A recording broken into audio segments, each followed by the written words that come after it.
The sky bled crimson over Silver Ridge. Dust swirled like smoke from hell itself as the crowd roared. Men shouted, women clutched their children, and every eye was locked on the wooden gallows standing tall in the center of the square. A boy, no older than 12, dangled from the noose. Finn Whitaker's small body twisted slowly in the morning wind. His face was already turning blue. His bare feet kicked weakly. Once. Twice. Then came the thunder of hooves. A lone rider burst through the edge of the crowd like a bullet from a gun. Emma Hayes leaned low over her horse's neck hair, whipping wild behind her. Her eyes burned with something fiercer than fear. She raised her pistol. Bang! The gunshot cracked across the square, like lightning splitting an oak. The rope snapped clean in two. Finn dropped hard onto the platform, gasping, coughing, alive. The crowd fell deathly silent. Emma reined her horse to a skidding halt right in front of the gallows. She jumped down boots, hitting the dirt with purpose. Her voice rang out clear and sharp as broken glass. "Jace Harlan," she shouted. "You murdered my father. You strung up this innocent boy just to hide the blood money you stole from those silver mines." Her hand still gripped the smoking pistol. Her chest heaved. For one heartbeat, she looked every bit the daughter of a dead lawyer who once dared to speak the truth. From the shadows near the gallows, a tall, broad-shouldered man stepped forward. Colt Dawson. His leather apron was dark with soot, his massive blacksmith hammer still clenched in one scarred fist. He didn't speak. He simply moved. When one of Harlan's deputies raised a rifle toward Emma, Colt swung the heavy hammer in a brutal arc. Metal screamed against metal as the rifle shattered and flew from the man's hands. Colt planted himself between Emma and the gallows like a wall of living iron. His steel-blue eyes flicked once to the gasping boy on the planks, then back to the armed men closing in. Something dark and haunted passed across his face. A memory he wished he could bury. Emma's voice cracked with raw pain as she pointed straight at the man standing above them all. Jace Harlan. The mayor of Silver Ridge stood on the gallows platform in a crisp black coat, silver watch chain, glinting in the bloody sunrise. His thin smile never reached his cold gray eyes. "You've got nerve coming back here, Miss Hayes." He called down, voice smooth as oil on water. "After what happened to your father, I thought you'd learned your lesson." Emma's hands trembled not from fear, but from the fire of 5 long years of grief and rage finally breaking free. "My father was trying to prove you were robbing this town blind," she cried. "You killed him for it. And now you're willing to hang a child just because he saw the truth." The wind howled across the square. Finn Whitaker crawled to his knees behind Colt's small body, shaking violently. The boy looked up at Emma with wide, terrified eyes, as if he couldn't believe anyone would risk everything just for him. Colt's jaw tightened. His grip on the hammer turned white-knuckled. For a split second, his gaze met Emma's, and in that look passed a silent understanding. Two broken souls recognizing each other in the middle of hell. Jace Harlan let out a low, chilling laugh. He stepped to the edge of the platform, looking down at Emma like she was already dead. "Welcome home, girl," he whispered just loud enough for her and Colt to hear. His smile twisted. "This time, your father won't be the only one who dies." The sunrise painted everything red. And in that moment, the quiet town of Silver Ridge stood on the edge of war. The square had emptied by the time the sun climbed higher. Only the smell of gunpowder and fear still hung in the dry desert air. Emma Hayes stood in the middle of the boarding house kitchen, her hands shaking as she tried to steady a tin cup of coffee. Finn Whitaker sat huddled in the corner, wrapped in a thick wool blanket, his small face still pale from the rope that had nearly taken his life. Eleanor Voss moved with quiet strength, her graying hair pinned back tight. The widow who had run the Silver Ridge boarding house for 12 years poured more coffee without a word. Her eyes, however, said everything.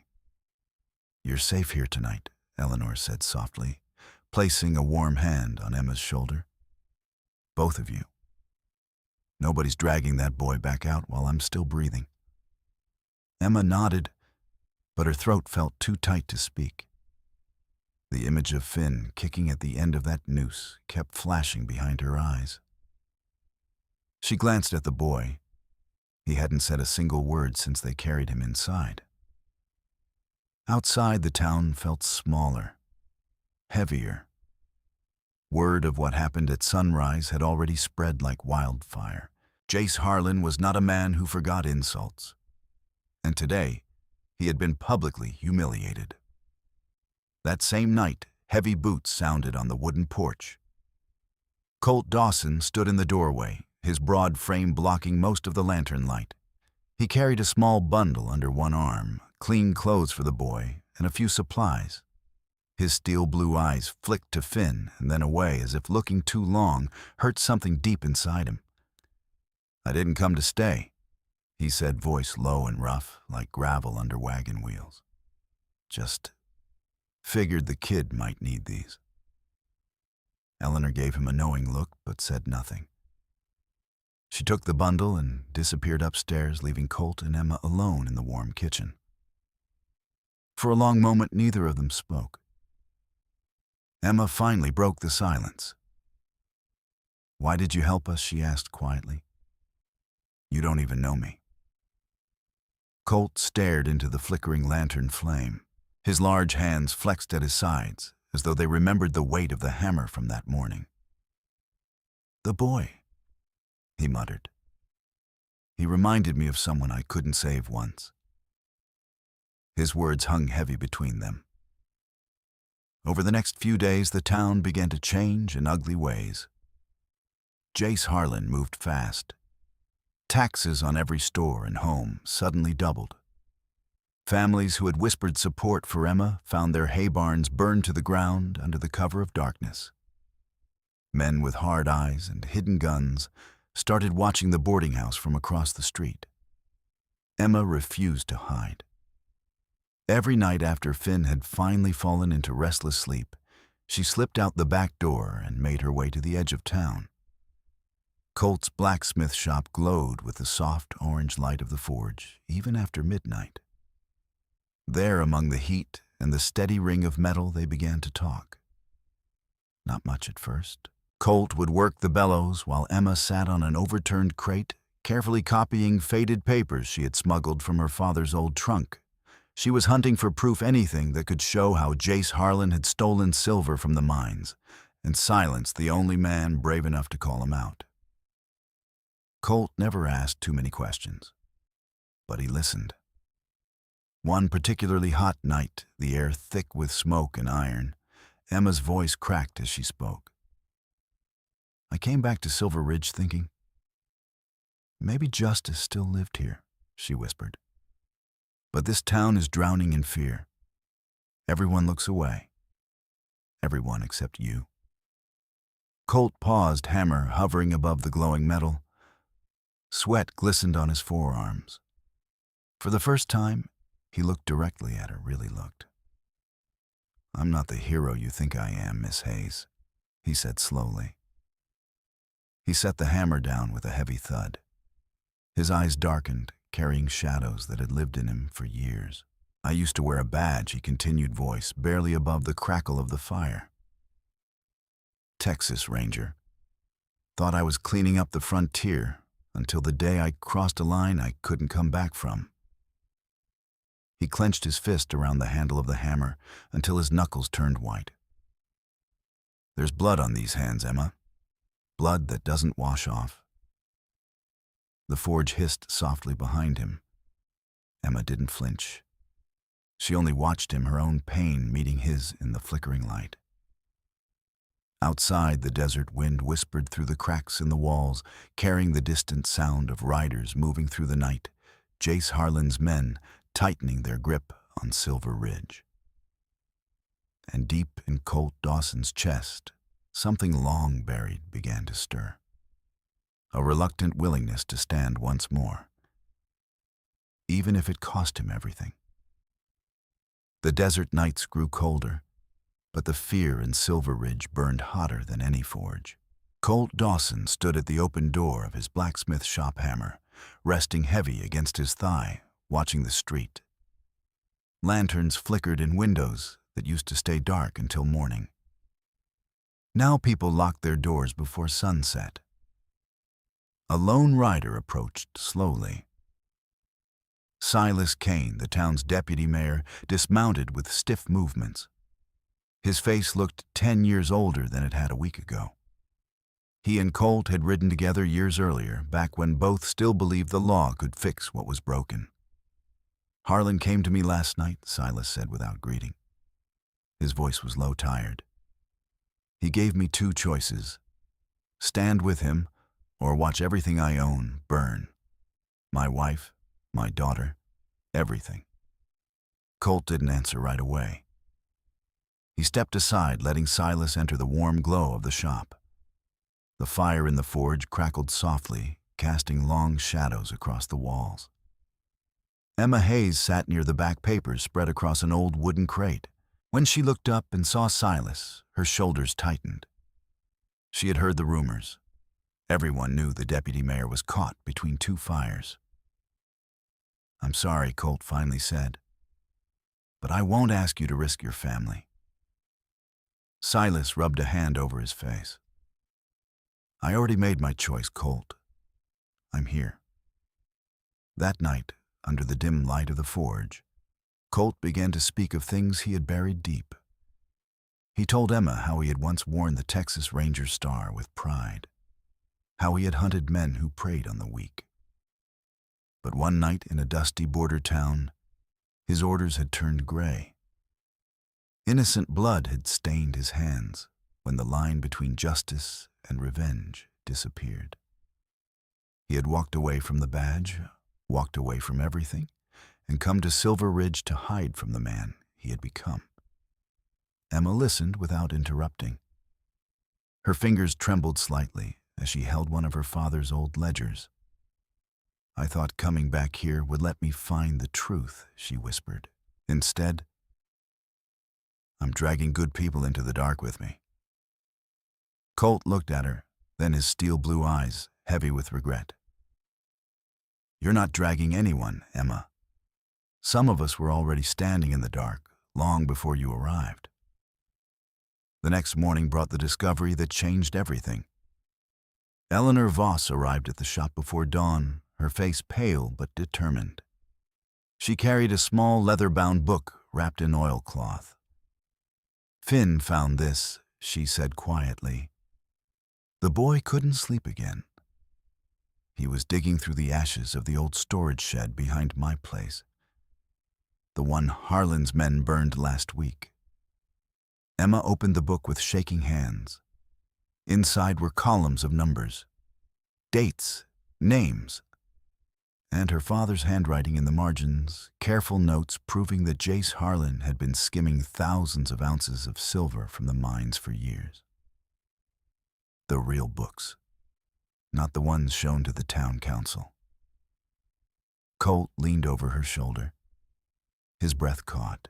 "If we take this public," he said slowly, "Harlan will come for all of us." No hesitation. Finn Whitaker stood beside Eleanor, small and quiet.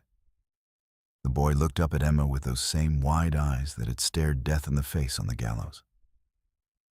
"I'm not scared anymore, Miss Hayes," he said softly. "Your pa tried to help people like my ma. I want to help too." Eleanor placed a gentle hand on Finn's shoulder. Her voice was steady, though her eyes glistened. "We've all lost something to men like Harlan. It's time the weak ones stopped running and started standing."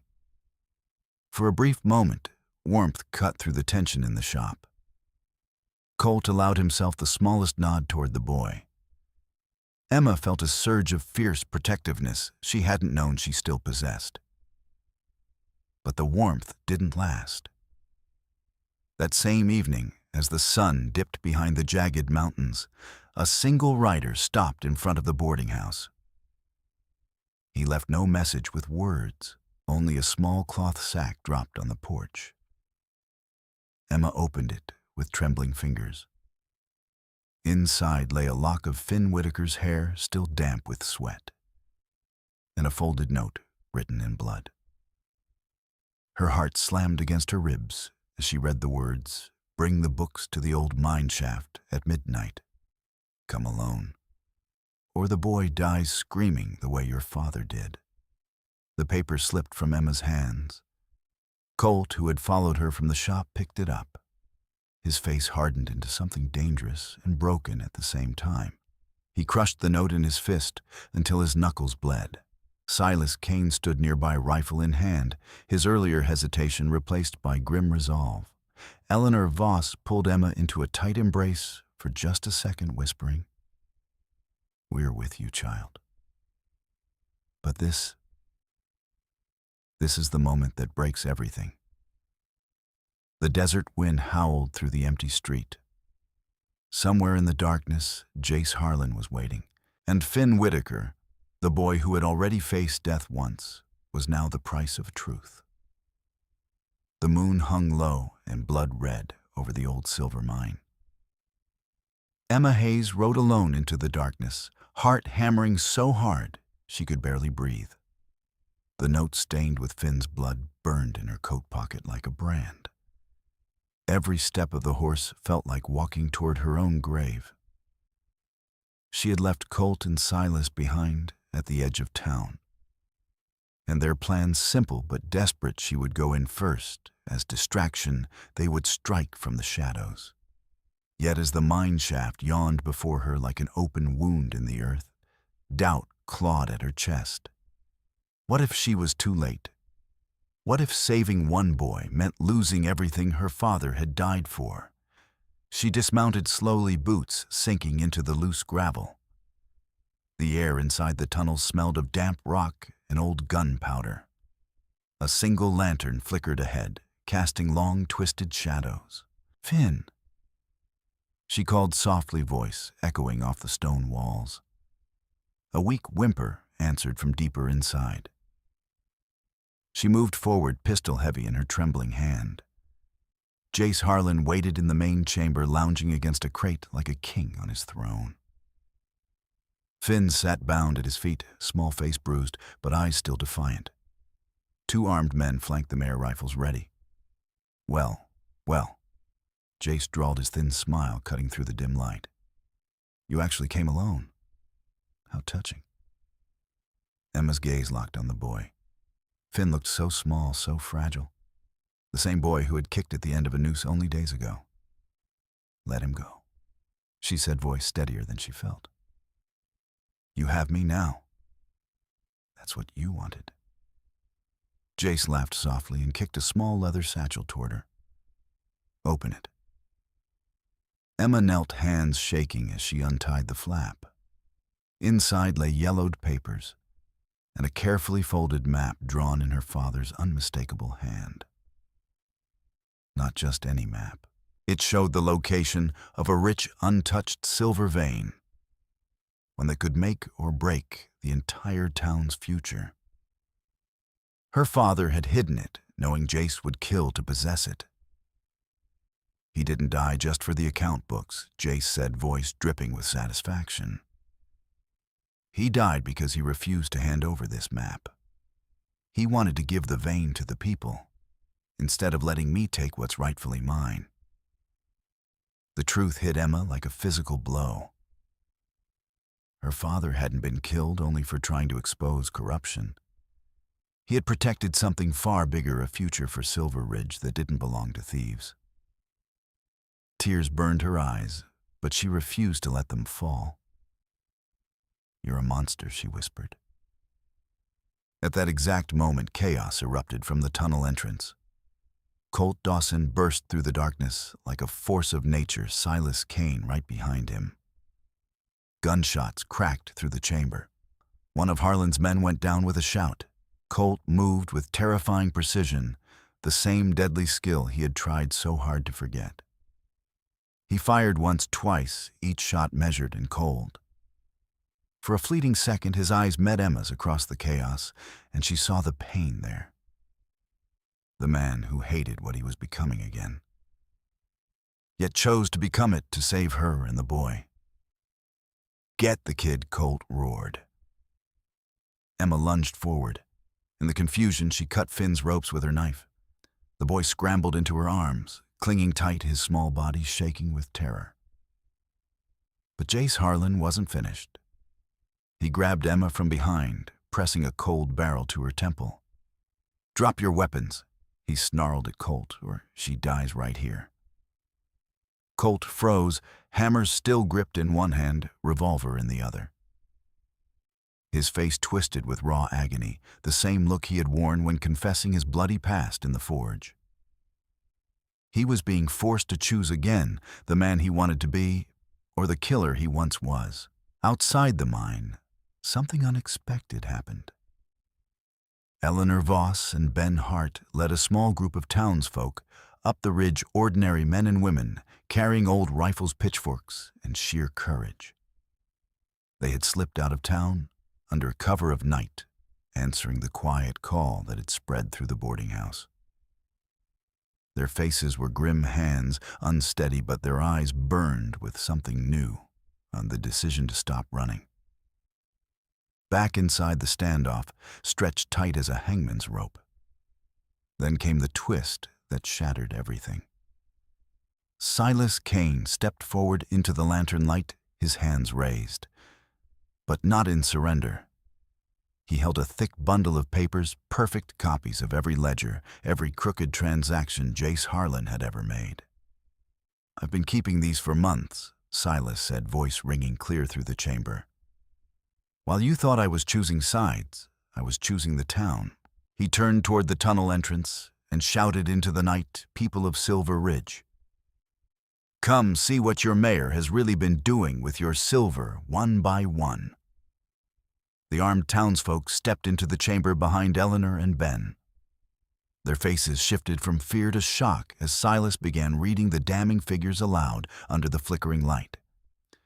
Jace Harlan's smile finally faltered. His grip on Emma loosened just enough. In that single heartbeat of hesitation, Colt moved. He didn't fire. He simply stepped forward, voice low and deadly. "It's over, Jace." The mine fell into a stunned silence, broken only by the distant howl of the desert wind. Harlan's empire was cracking wide open, right in front of the very people he had terrorized for years. And the night was far from finished. The first light of dawn painted the sky in soft gold and rose over Silver Ridge. The entire town had gathered in the square, the same square where a noose had once swung in the crimson sunrise only days before. This time no gallows stood. Only a long wooden table dragged from the boarding house, and on it lay the ledgers, the copied papers, and the hidden map that could change everything. Colt Dawson stood tall at one end of the table, his blacksmith hammer resting against his leg like an old friend he no longer wanted, but could not abandon. Emma Hayes stood beside him, shoulder to shoulder, her hand brushing his, for just a moment, a silent promise. Jace Harlan was brought forward, hands bound, yet his chin remained high. Even now, cornered, his eyes still carried that cold, calculating gleam. "This is no court of law," he sneered, voice loud enough for everyone to hear. "You have no judge, no real authority. You're just a mob pretending to be righteous." A murmur rippled through the crowd. Ben Hart stepped forward first, voice rough but steady. "We've had enough of your kind of law, Harlan." Eleanor Voss moved beside him, her gray hair catching the morning light. She looked straight at the people she had fed and sheltered for years. "I watched my husband die poor because of the taxes this man raised," she said clearly. "I've seen children go hungry while he lined his pockets with silver that belonged to all of us. Today we speak for ourselves." Then came the moment no one expected. Finn Whitaker walked slowly to the front of the crowd, small shoulders squared, despite the bruises still darkening his face. The boy who had once dangled from a rope now looked up at Jace Harlan without flinching.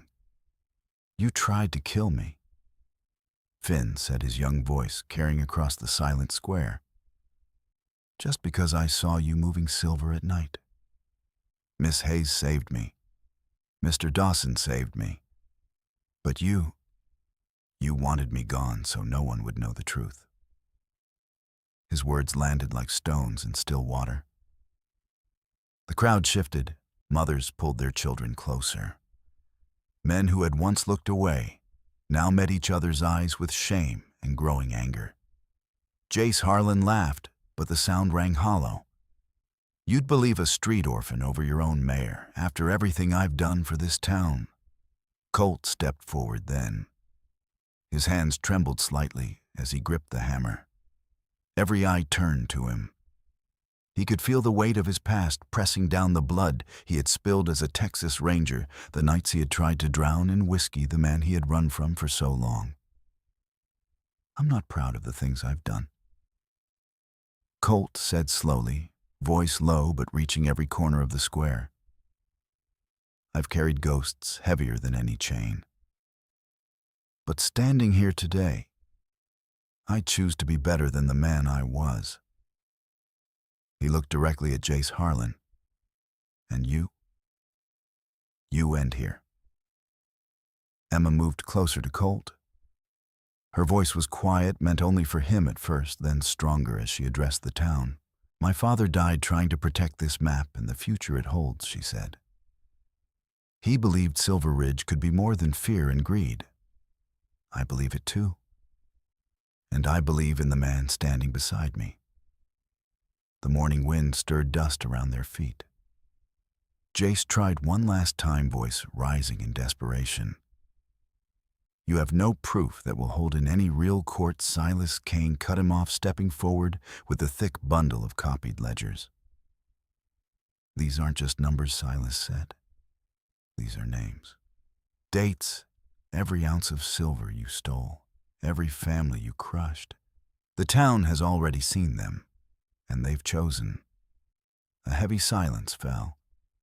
Then one by one the people of Silver Ridge began to speak. A widow whose store had been burned, a miner whose wages had been cut, a mother whose son had been threatened. Their voices rose together, not in rage, but in quiet, unbreakable truth. Jace Harlan's shoulders finally slumped.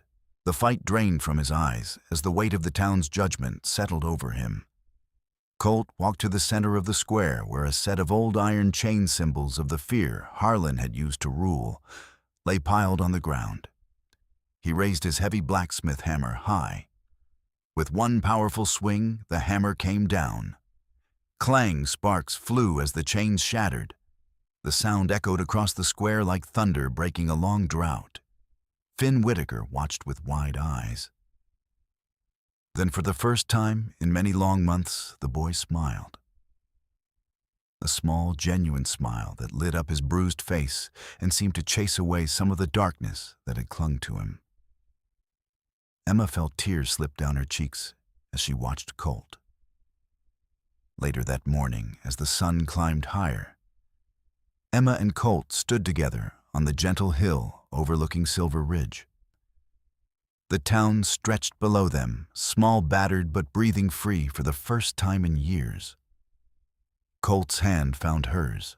His voice was rough with emotion. "I thought running from my past was the only way to survive," he said quietly. "But you showed me that standing still and facing it might be how we heal." Emma leaned her head against his shoulder. "And you showed me that even the darkest places can grow light again, if good people refuse to look away." Below them, children were already playing in the square, where fear once ruled. Eleanor Voss stood on her porch, watching with a soft smile. Finn ran toward a group of boys, laughter trailing behind him like music. Justice had not come from weak laws written on paper. It had come from trembling hands that finally chose to rise. from ordinary people who dared to stand together, and from two broken souls who found each other in the storm. As the sun bathed Silver Ridge in warm, hopeful light, Colt whispered the truth they had both come to understand. Real justice doesn't come from fragile laws. It comes from the courage of ordinary people, even when their hands are shaking. Finally, let me send my deep thanks to you. Thank you for listening. If this story has touched your heart, I invite you to stay with us to discover more true tales of the Wild West. Stories that honor resilience, tenderness, and the spirit that God placed in those who blaze the trail. Subscribe, share. Leave your thoughts in the comments and join us once again to journey across this untamed land. Thank you. Aviso legal/disclaimer. These stories are crafted purely for entertainment and may contain imaginative additions or dramatic interpretations inspired by old frontier eras. We use AI-based resources, voice imagery and drafting as part of our creative process. But every final detail is carefully reviewed and shaped by human effort to preserve emotional depth and authenticity. We strictly follow YouTube's rules regarding AI-generated content and refrain from deepfakes, altered identities, or misleading representations. All images, sounds, and related materials are lawfully obtained. Please do not reuse, modify, or distribute any portion of this content without written permission. Thank you for valuing creativity, respect, and original work.